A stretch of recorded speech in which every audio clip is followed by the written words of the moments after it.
Hi, everybody. My name is Paul Lathrop. I'm the Deputy Director of New Media for the Second Amendment Foundation. Joining me today on today's episode of The Bullet, we have on my left Craig DeLuz of The Rundown, and on the right, John Anderson of the Get Off My Lawn podcast. I say it that way because that's how he spells it. It's spelled as a shout. So it is. The exclamation mark is officially part of the title. I need to do some editing here in the title. Oops, that's the wrong one. I won't tell if you don't. I don't want to make Craig DeLuz a part of the Get Off My Lawn podcast.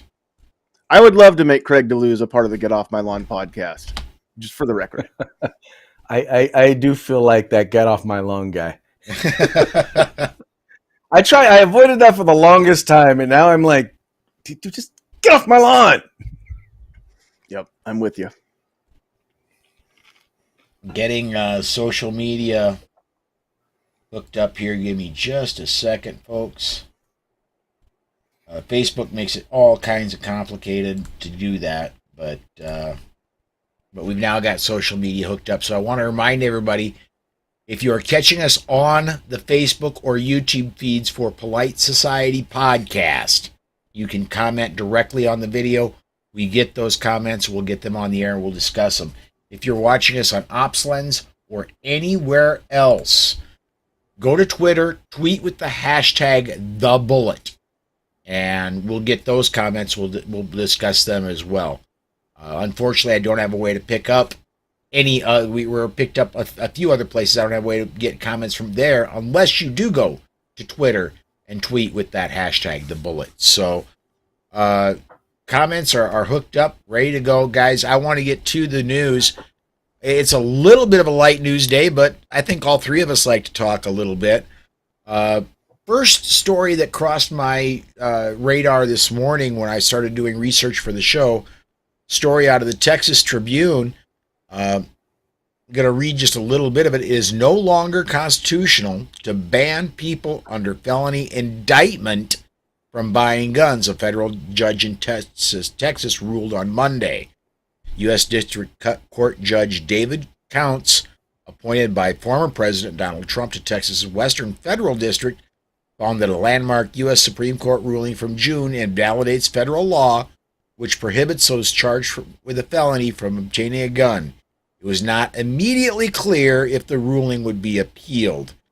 It goes deeper into the story. I'm gonna hold off there, but guys, I think this is just one offshoot from the Bruen decision.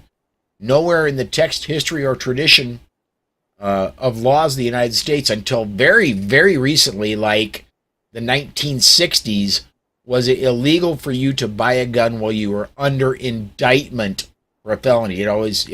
Previously it was you had to be convicted of a felony. Now if they just say we're going to charge you and it takes a year to go to court, well, for that year you're disarmed.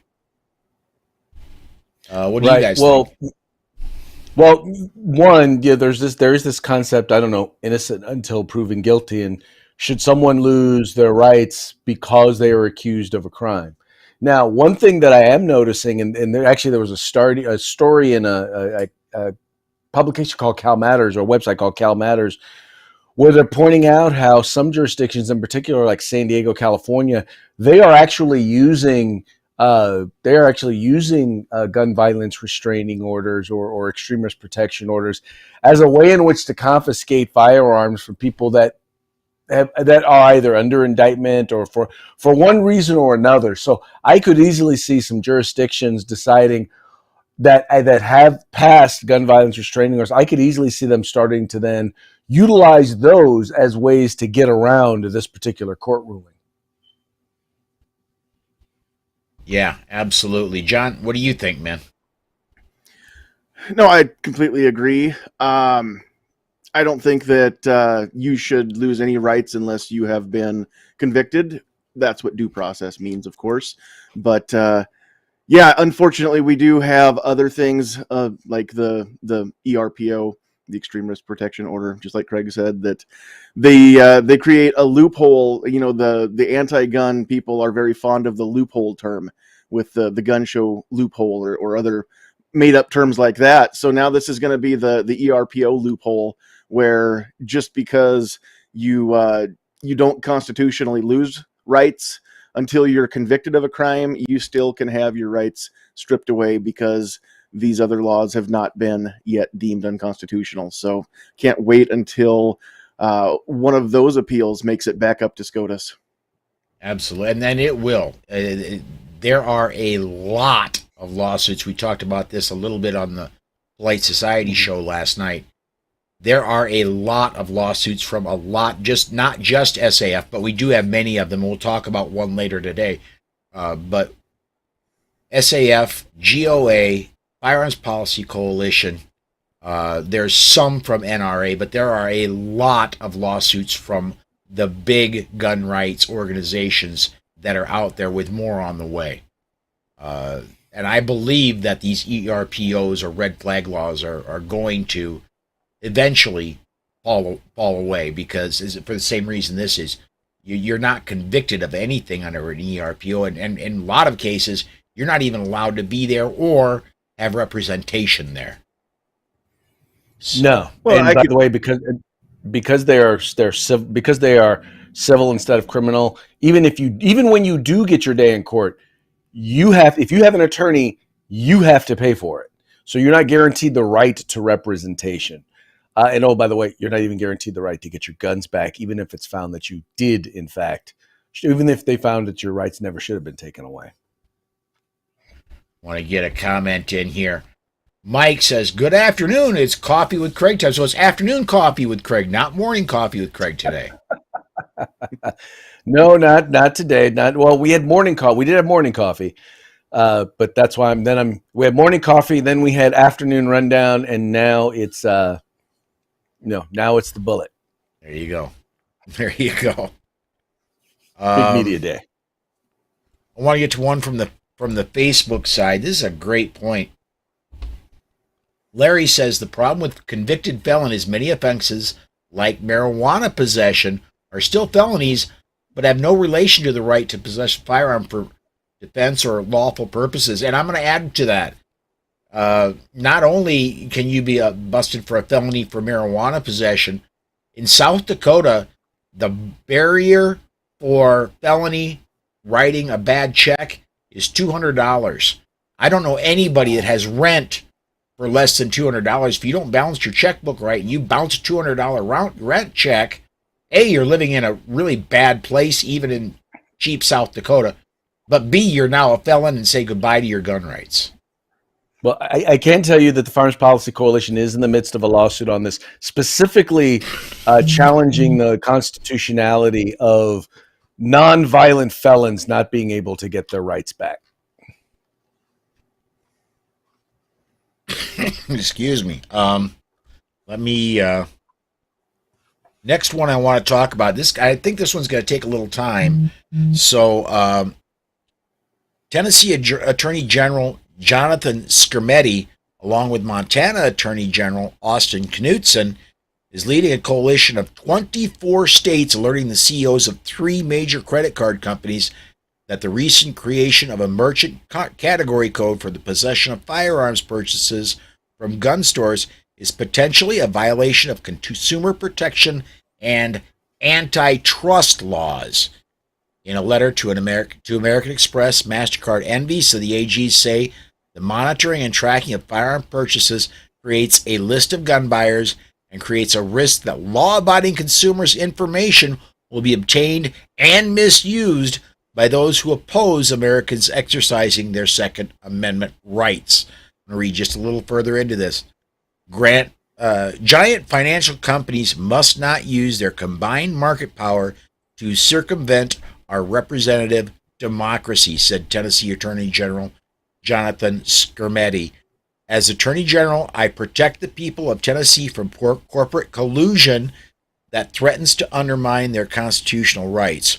Working together with my colleagues from other states, we'll marshal the full scope of our lawful authority to stop this abuse. Well, you know, the Biden administration, the federal government right now, is not going to do a darn thing to stop this. They encouraged it.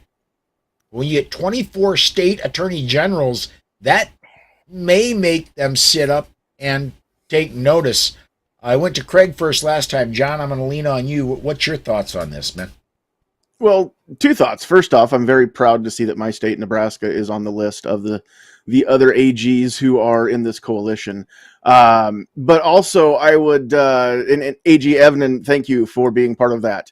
I don't know when or where the gun owner's info being on a registry could ever be misused or leaked, or there be a data breach. That's never happened ever recently in California, has it? Right.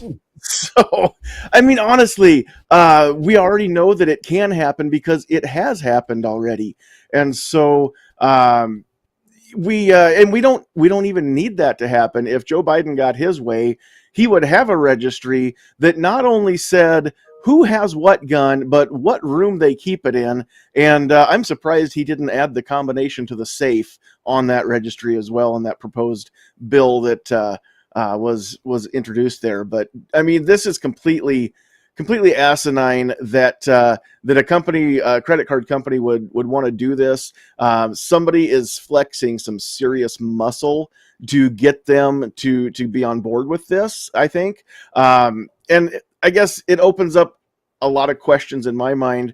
What constitutes a gun store? Walmart sells firearms. Most of the farm and country stores, the bigger chains, sell firearms and or ammunition. So is my purchase at Walmart going to mean that I now get reported as buying from a gun store too? Or if I buy a firearm from Walmart, is that not going to be listed? But if I run down to Big Al's Guns and More Emporium, then of course I'll get flagged. How does this get enforced? I think it's a whole bunch of WTF. Greg, you're next, man. What do you think? I think if you go a little bit further, it's funny that they use the word collusion amongst corporations, because I think what they're dealing with right here is they know something, but they can't prove something. And basically what that is that there are attorneys general from other states, more than likely states that are not involved in this effort, in the effort we're talking about. But there are some attorneys general, probably like the one from California, the one from Oregon, and the one from Washington or New York or New Jersey. So you know who I'm talking about. And as well as pressures from the U.S. Department of Justice and President Biden for them to do this. So the collusion I think we're going to find goes much, much further, because we've already seen it when it comes to, quote unquote, the threat on democracy, and how big tech companies are censoring people's free speech. We've already seen it when it comes to big pharma and the White House when it's come to COVID and discussions of COVID remedies or the efficacy of vaccines. We've seen now evidence put forth in court, in legal documents, that the government is basically colluding with major corporations to violate the rights, restrict the rights, control the rights of American citizens. Why would we not believe? Why would they not be doing the exact same thing when it comes to our fundamental right to keep and bear arms? And once a corporation, once a business, once an outside entity starts to act as an agent of the government, then it's not just antitrust, right? It's actually now a violation of that constitutional right that they are seeking to infringe. It absolutely is. You get a comment in here real quick. Speaking to your comment, John, of how does it get enforced, riding shotgun with Charlie's checking in says poorly. That's how it gets enforced. Amen. Yeah, that's how we do it in California.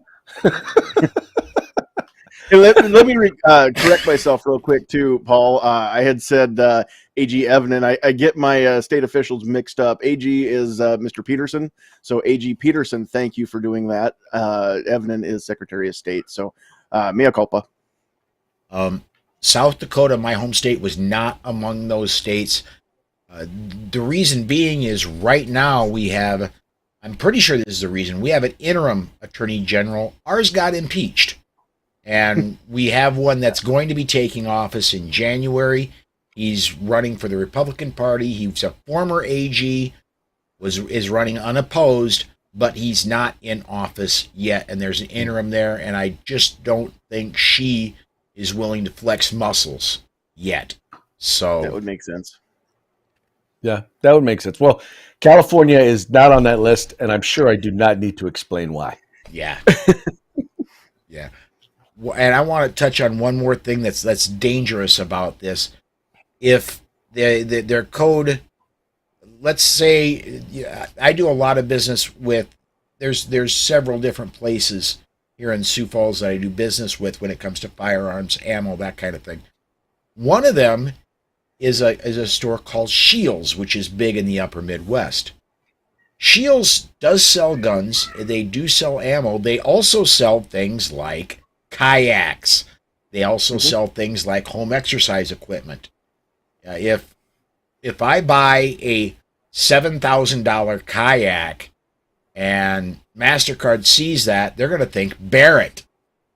If I go back, let's say 2 days later, I need to stack up on 223, and I buy 2,000 rounds of 223, which is not unheard of for me. They're going to think, well, Barrett, now handgun, because they're not getting the 4473s.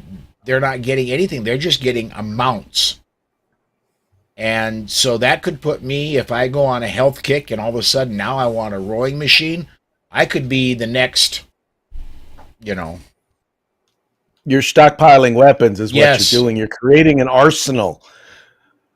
Yeah. Well, and speaking of that store, and I know that Shields is just one of many like this, but there are thousands of people daily that walk into a Shields store somewhere in the United States and spend hundreds or thousands of dollars and never go upstairs to where the guns even are.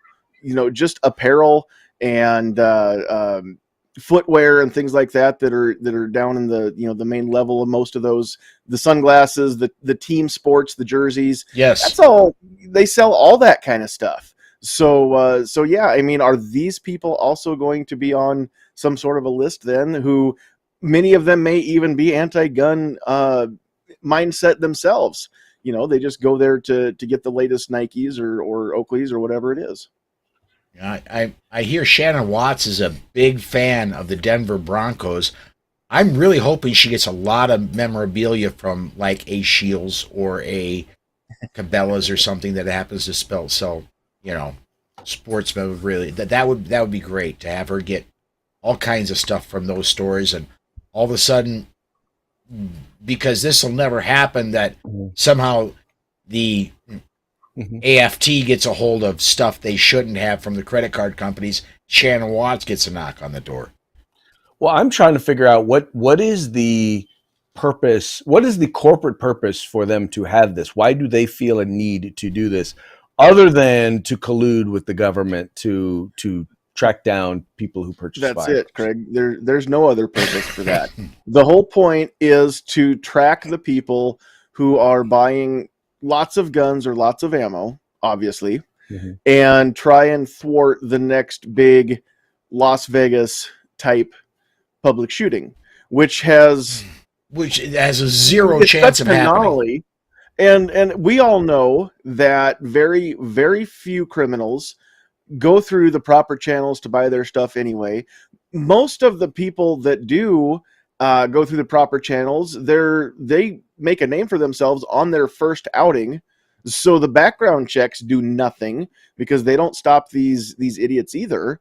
So all of a sudden, or they, like we all know, most of them just either buy one through back channels where it's not the legal process to do it, or they steal it, or grab one that's in the house that dad or grandpa or mom owns. So we all know what the purpose really is, the quiet part that they won't say out loud. And we all know it's going to do zero good to stop crime. The only thing it's going to do is, again, help them create more new classes of criminals who bought something in good faith that was totally legal to buy it and own it and possess it, use it for all legal purposes when they bought it. But they wake up tomorrow, and now if they haven't taken a saw to it, now they're a felon. which is it's a complete misuse of power, and the government is not supposed to run that way. No, it is not. Another great comment just came in from Larry over on the Facebook side. He says, whoops, wrong button. There we go. That's the right one.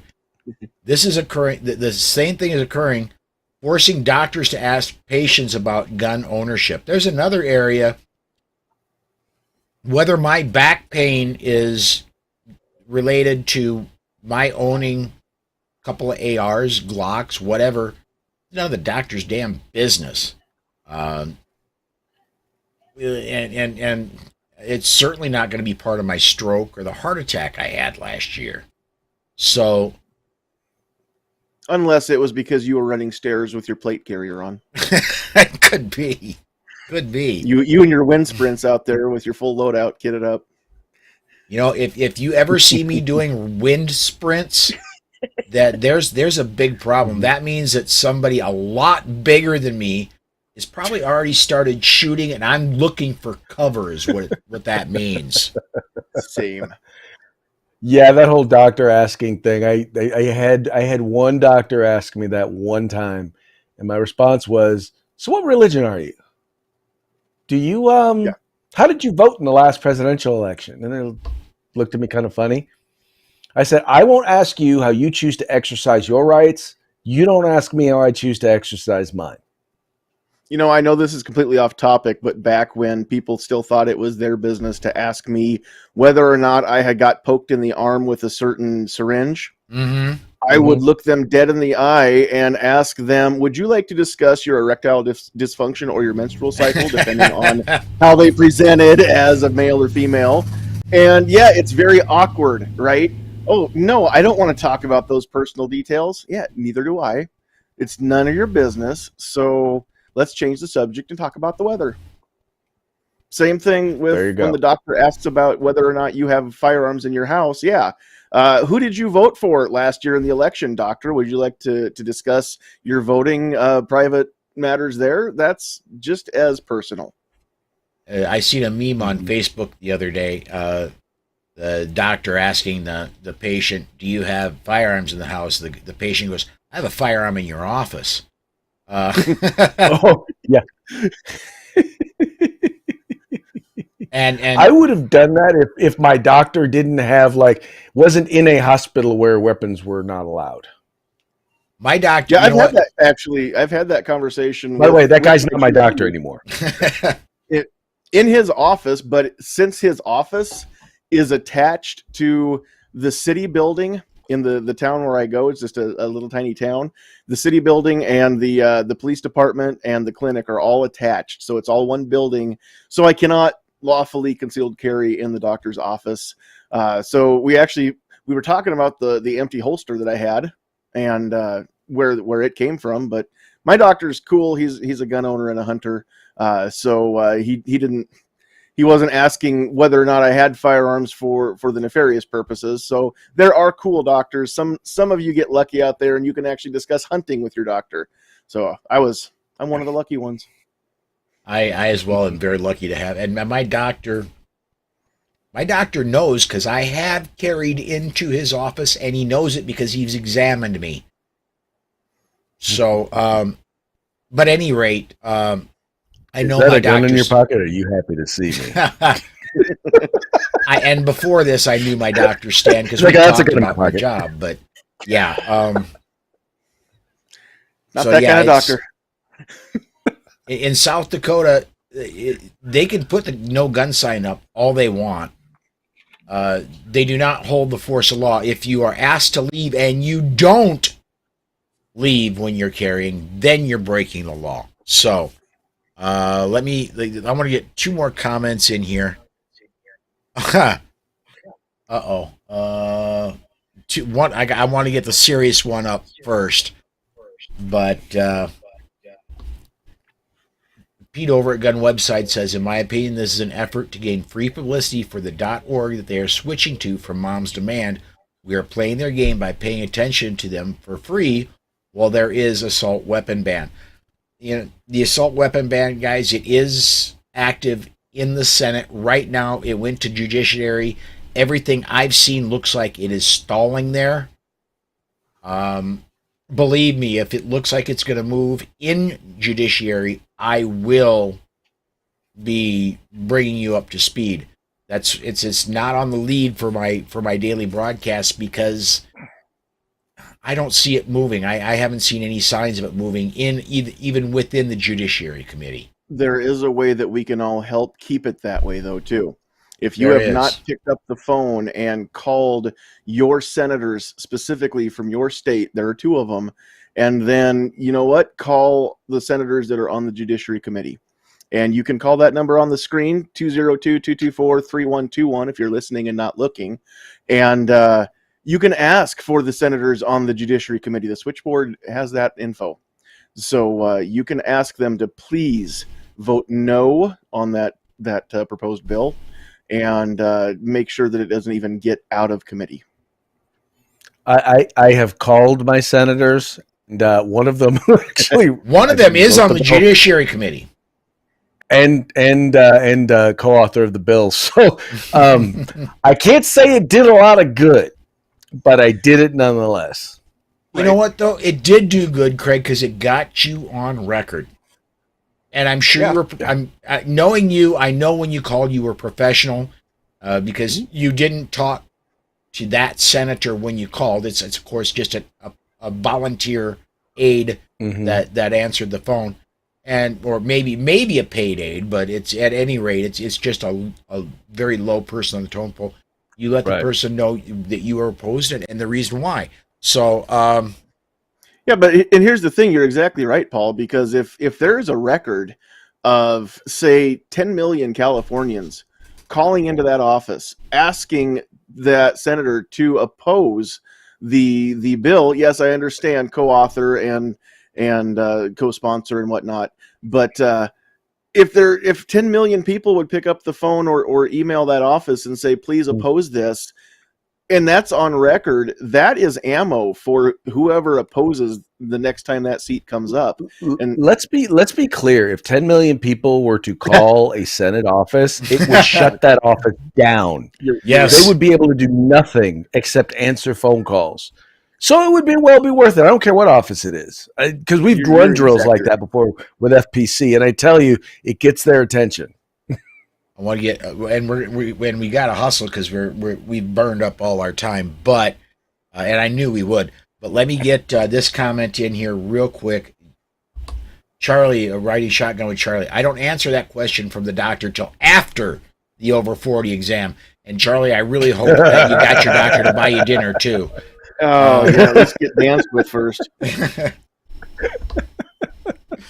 One more story, and we're going to run late because I wanted to get a little more time for this last story. The SAF has a press release they released today. I'm going to read a little bit of it.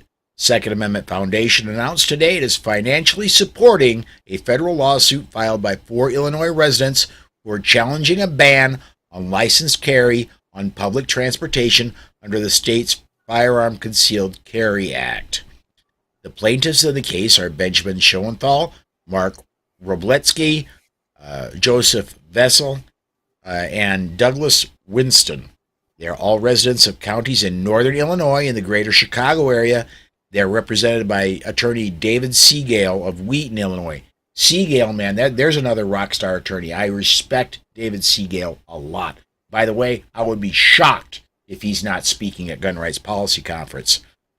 The case is known as Schoenthal versus Raoul. Then the quote from my boss: "We're financially supporting this case because it is the right thing to do," said SAF founder and executive vice president Alan Gottlieb. All 4 plaintiffs in this case are law-abiding citizens who cannot exercise their fundamental rights as spelled out by 3 Supreme Court rulings, including SAF's 2010 McDonald victory that nullified Chicago's unconstitutional gun ban. Illinois lawmakers have made it as difficult as possible for honest citizens to exercise their right to bear arms, he continued, and the prohibition on licensed carry while traveling via public transportation is a glaring example.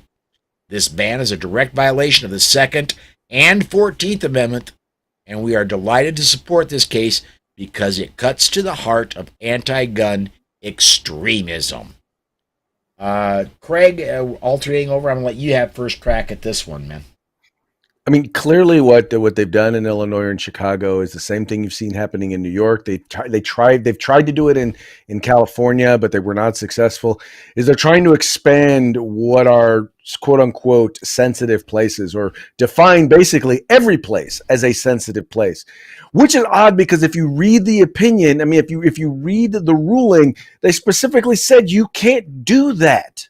You are not allowed to do that. So this is something that we should have. That I'm glad that they're finding the case, and we should have a quick ruling in the favor of those who wish to carry guns on public transportation. Absolutely, John. What do you think?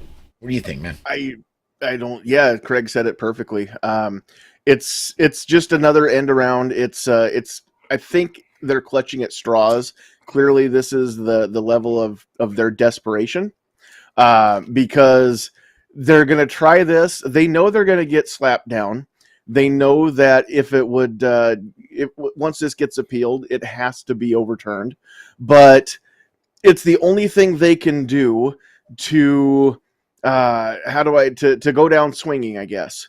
So they're gonna try this for as long as they can get it to go, so that then when the people that put these things into place run for re-election, they can point to that and say, well, we tried, we were doing something, and that dreadful Court of Appeals or Supreme Court, whoever it is, decided that your safety wasn't that important, but we tried. Re-elect me, and we'll try it again next time.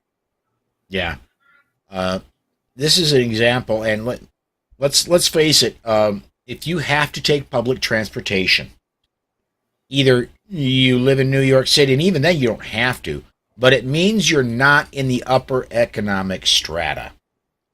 And gun laws inevitably affect the lower income people much more than they do middle and upper income people. It's another example of, and I'm going to be self-serving here, this is another example of SAF championing lawsuits that help out everybody, especially those in lower income situations.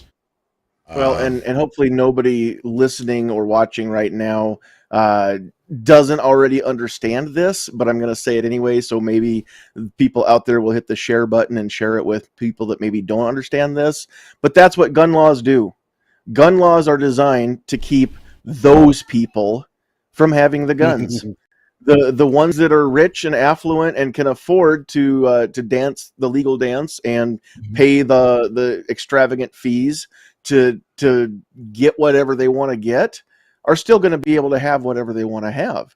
It's the poors. It's those people. It's the people that live in the low income neighborhoods that in the poverty stricken areas who need the protection, because that's typically where crime is more prevalent, where gang activity is more prevalent. But again, it's just another attempt to disarm the little people, so only the important ones can have the cool stuff, and that way the little people can't rise up against those important ones. Now, we all know there's no such thing as important ones. But which I'll expand that to just one further step, which is the great thing about the right to keep and bear arms in the firearm, because it is the great equalizer.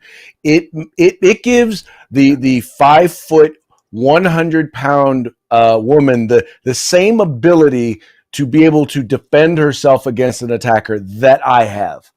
And just in case you didn't know, I'm taller than 5 foot, and I definitely weigh more than 100 pounds. But the point is, it is the great equalizer. It creates the ability for everybody to be able to defend themselves. But then again, there are those people who don't want those people to be able to defend themselves, especially from a tyrannical government. Yes, absolutely. I wish we had another hour. I would love to talk. This would dovetail so nicely into the Karen Bass story out of Los Angeles. We have talked about that yesterday right. and previously. Where she doesn't feel safe anymore Oh, because of the laws she passed. yes. Yeah. Yes. Anyway, we are way past time. Gentlemen, both, thank you for joining me today, and thanks for lending your opinion, guys. Always a pleasure. I'm going to start with Craig. Tell everybody about the rundown, Morning Coffee with Craig. Anything else you want to plug, bud? Right. All right, Morning Coffee with Craig. You can find me at wherever you're at on social media. Just look for @Gun Policy, including on YouTube. That's Mondays. Right now, Mondays and Thursdays, usually at about 9 a.m. Pacific. And then there's also the Rundown, which is Monday through Friday. Runs at 2 p.m. Pacific, 5 p.m. Eastern. We talk about 2A news and conservative views. All right. John, tell everybody about Get Off My Lawn. Or anything else you want to plug, bud? Absolutely. So every Thursday night at 8 Central Time, we have a live podcast, the Get Off My Lawn podcast, where we talk about gun stuff, 2A stuff, or something completely unrelated to guns and Second Amendment, but that's part of being the host. So it's always something that has usually been bugging me lately that I just want to discuss and kind of get it off my chest. But it's a fun time, and we never know what's going to happen. So come check us out Thursdays at 8 o'clock Central Time on Sandhills Media on YouTube or Facebook. And then if I get a chance, I'm going to shamelessly plug my new business as a USCCA certified firearms instructor. So if you're in Northeast Nebraska and you want to learn how to run your handgun or run it better, you want to get certified to ask the state for permission to carry concealed, we do all that stuff. Go to Sandhills Defense LLC. It's either sandhillsdefense.com or Sandhills Defense LLC on Facebook. I love saying in South Dakota, I don't have to say "Mother, may I" to the government to carry my gun. Everybody, I'm going to tell you right now, keep your eyes on Nebraska in December. Keep your eyes on Nebraska. Going to be number 26, I hope. Well, it won't happen. That won't happen in December, but the session starts back up in our legislature, or the next session begins in this December, and we'll get you a very, very low numbered constitutional carry bill to start talking about. All right. Nice. Possibly single digits. It's ready to go. It just needs to be introduced. Couple comments on our way out the door here real quick. Pete over at Gun Websites, they abuse gun owners when we do nothing in response. They leave us alone when they're hounded and lose office for messing with us. Yes, they do. By the way, today is National Voter Registration Day. If you are not registered to vote and you want to help out in November, now is the time. Get a hold of your local courthouse. Make sure you're registered to vote. And closing thought, God made man, Larry Beeson says. Sam Colt made them equal. Indeed. All right, guys. On my end, I want to encourage everybody to continue showing up 5 p.m. Central Time, the only time zone that matters. All this week, we're going to be today through Friday. We're doing regular shows. Saturday, we're going to have, and this is going to be an absolute train wreck. We have on Saturday at noon, the bullet is going to be, the Week in Review show is Beth Alcazar, Tony Simon, and Mike Piwowarski. And I got to keep those three on track. That's like a dream team. Oh, wow. Anyway, that's Saturday. Then Monday we have Mike is a nightmare. Getting Mike and Tony together, man. Wow. Yeah. And Monday we have a regular show for both the Bullet and Polite Society. Then I'm tearing the studio down, packing it up in the car, and I'm driving to Dallas Wednesday and Thursday. So no Tuesday, Wednesday, Thursday shows next week. Next Friday is AmCon. Next Saturday and Sunday is GRPC, and we'll be broadcasting those not here, but over on the SAF's Facebook and YouTube pages, and we'll be broadcasting those as well on the OpsLens page. So that's going to do it, guys. Thanks everybody for watching. Thanks for commenting, and we'll see you next time.